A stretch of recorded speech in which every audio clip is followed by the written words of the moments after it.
집가입니다. 이 글자는 두 부분으로 나누어지는데요.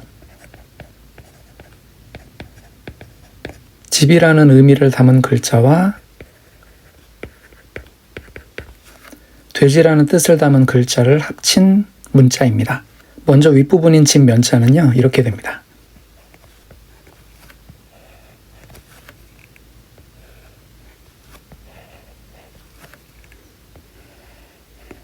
이렇게 해서 지붕 모양을 나타내고요. 이게 전체 집을 나타내는 의미입니다. 아랫부분인 돼지 시자를 보겠습니다. 돼지를 나타내는 문자는 여러 형태가 있었는데요. 그 중에서 이 형태가 대표적입니다. 이 부분은 돼지의 입을 얘기하고요. 돼지의 머리 부분입니다. 돼지의 앞다리, 뒷다리입니다. 그리고 몸통 부분은 형태가 많이 변했는데 이거는 제 해석입니다.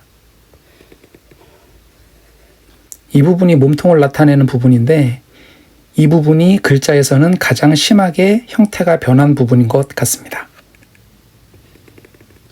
몸통의 아랫부분은 여기까지만, 너무 길게 그려서 짧게 그렸고요.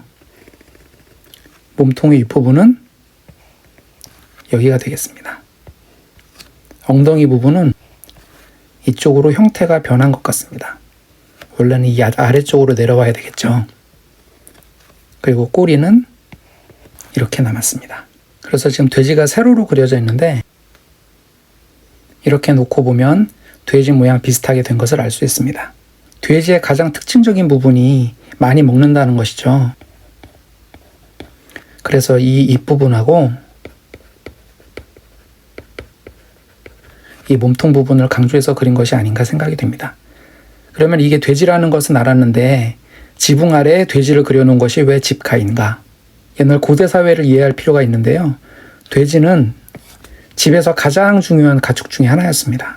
그래서 사람 가까이에 놓고 소중하게 돌보면서 길렀는데 고대의 가옥의 형태를 보면 이런 식으로 2층 구조로 되어 있었다고 합니다.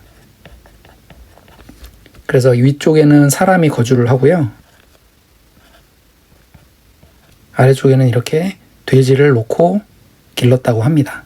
그래서 사람과 돼지가 같은 집 안에 거주하고 있는 집의 형태를 그려놓은 문자가 되겠습니다. 사이간입니다. 옛날 문자에서는 이런 형태로 그려졌습니다. 옛날 문자의 아랫부분부터 보겠습니다. 이 부분은 문자에서 이 부분으로 와서 문의 기둥 부분이 되겠습니다. 그리고 원래 문자에는 이렇게 두 기둥을 연결하는 위쪽에 놓여진 막대가 있었는데 우리가 지금 사용하는 문자에서는 생략되어서 없어졌습니다. 왼쪽 문짝은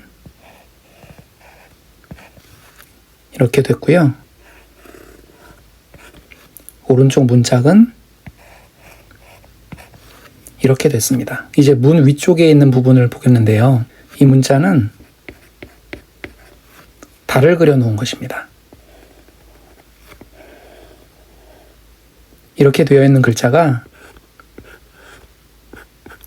지금 우리는 이런 형태로 쓰고 있죠. 이 부분은 이 부분이 되었고요. 가장자리 둥근 부분은 이렇게 된 것입니다. 그리고 자세히 보면은 달 표면의 모습이 보이죠. 그것이 이런 형태로 나타났던 겁니다. 그래서 이 부분은 원래 달을 나타내는 문자였는데 나중에는 해 일자로 변한 것입니다. 그래서 이 형태가 이런 모양으로, 이 형태가 이런 모양으로 바뀌어서 우리가 지금 아는 글자에는 해가 놓이게 되었습니다. 그러면 이 문자를 합쳐보면 어떤 의미가 되냐면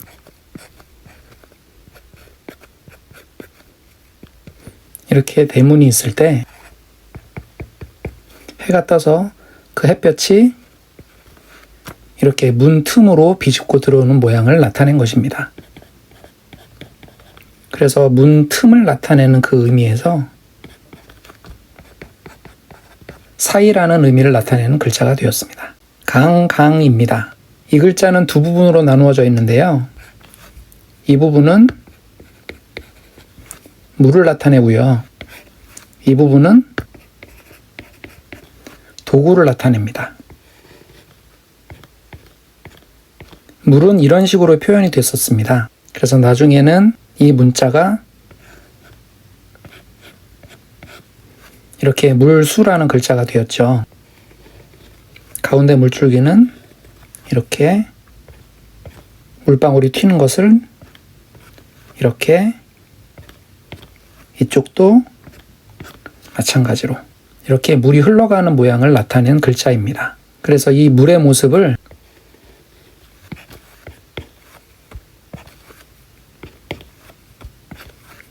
이런 식으로 간단하게 3개의 점으로만 표현을 한 것입니다. 그래서 이 부분은 물을 나타내고요. 오른쪽 부분은 장인 공자입니다. 이 문자의 원래 모습은 이런 형태였습니다. 손잡이에 해당하는 부분이 이렇게 윗부분이 되었고요. 자루에 해당하는 부분이 이 부분이 되었습니다. 그리고 이 네모나게 생긴 부분이 생략이 되어서 문자에서는 이렇게 한 줄로만 표현이 되었습니다. 그래서 이 부분은 흙을 다질 때 사용하던 도구를 나타내는 글자였습니다. 옛날에 집을 지을 때 이렇게 땅이 고르지 못하면 이 도구로 땅을 이렇게 두드려서 땅을 평탄화 작업하는 데 사용했던 도구인데요. 그러면 이 물수와 장인공이 합쳐져서 왜 강이라는 글자가 되었느냐면, 강이 이렇게 흘러간다고 했을 때 예전에는 자연재해가 자주 발생을 하면 대처할 능력이 약했기 때문에 이 물이 자주 이렇게 넘쳤죠. 그래서 이런 흙을 다지는 도구 같은 것을 이용해서 이렇게 제방을 쌓고 그 제방을 도구로 단단하게 다지는 작업이 필요했습니다. 그래서 이 강이라는 의미는